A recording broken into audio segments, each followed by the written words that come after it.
Assalamualaikum warahmatullahi wabarakatuh. Perkenalkan, nama saya Dimas Sayana. Saya dari kelas MJ 602 dari Prodi Manajemen.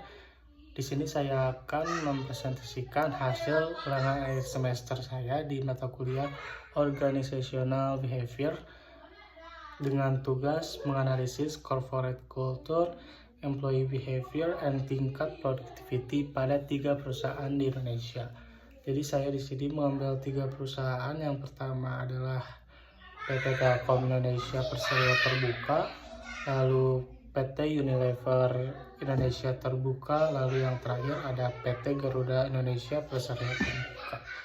Oke, di sini saya langsung menjelaskan tentang corporate culture pada PT Telkom Indonesia Persero Terbuka. Telkom menerapkan budaya kerja yang disebut The Telkom Way yang mencangkup solid, kerja tim dan sinergi, lalu speed, kecepatan eksekusi dan adaptasi, lalu smart, berbasis inovasi dan teknologi. Itu adalah corporate culture pada PT Telkom Indonesia. Lalu yang kedua, employee behavior. Budaya tersebut berhasil membentuk karakter karyawan yang pertama adaptif terhadap perubahan teknologi, lalu yang kedua kolaboratif dalam penyelesaian pekerjaan, lalu yang terakhir fokus pada inovasi dan hasil. Oke, itu adalah employee behavior pada PT Telkom Indonesia. Lalu yang ketiga, productivity. Telkom berhasil menciptakan berbagai layanan digital seperti IndiHome, MyTelkomsel. Lalu pendapatan per karyawan meningkat, dan yang terakhir efisiensi operasional terus membaik. Jenis hubungan pada PT Telkom Indonesia ini adalah positif karena budaya organisasi yang kuat, konsisten, dan berorientasi inovasi mendukung terbentuknya perilaku karyawan yang produktif dan berdampak langsung pada peningkatan performa perusahaan. Oke, itu pada PT Telkom. Lalu PT Unilever Indonesia Terbuka, corporate culture-nya.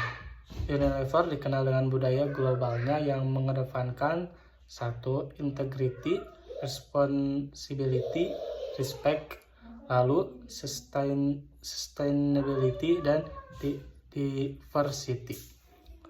Lalu yang kedua, di Indonesia budaya ini diterapkan dengan lingkungan kerja yang terbuka, dukungan terhadap keseimbangan kerja dan hidup, lalu fokus pada berkelanjutan dan inovasi. Lalu yang kedua, employee behavior. Karyawan merasa dihargai dan terinovasi. Lalu tingkat retensi karyawan tinggi, muncul perilaku proaktif, inovatif, dan kolaboratif. Lalu yang ketiga, productivity. Unilever mampu merilis berbagai inovasi produk dalam waktu singkat. Lalu yang kedua, efisiensi biaya dan manajemen rantai pasok yang baik. Lalu yang ketiga, kinerja keuangan stabil dan berkelanjutan. Jenis hubungan yang dimiliki PT Unilever Indonesia Terbuka adalah positif karena budaya organisasi yang inklusif dan berorientasi pada nilai-nilai etika mendorong perilaku karyawan yang loyal dan kreatif, sehingga berdampak langsung pada produktivitas tinggi. Oke, next, PT Garuda Indonesia Persero Terbuka. Corporate culture pada PT Garuda adalah sebelum masa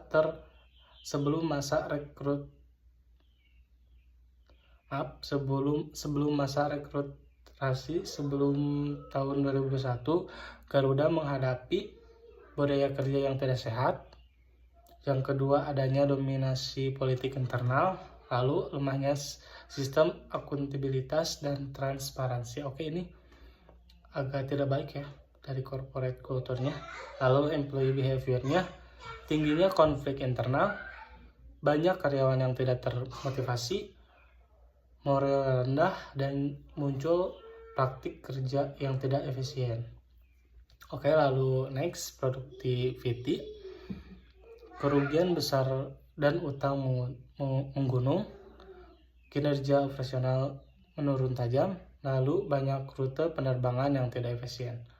Jenis hubungan yang dimiliki pada PT Garuda Indonesia ini adalah negatif, karena budaya organisasi yang disfungsional menciptakan perilaku karyawan yang tidak kooperatif dan tidak termotivasi, sehingga berakibat pada turunnya produktivitas secara drastis.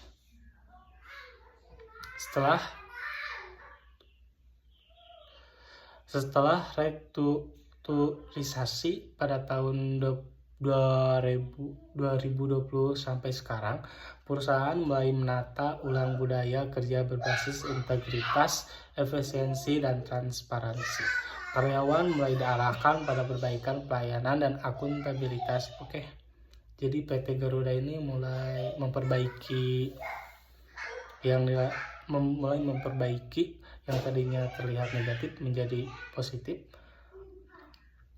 Lalu jenis hubungan sekarang nih, jenis hubungan yang dimiliki PT Garuda Indonesia sekarang menuju positif, karena budaya baru sedang dibangun untuk memberikan semangat kerja karyawan dan memperbaiki efisiensi, walau positifnya masih bertahap. Oke, terima kasih. Jadi itu penjelasan tentang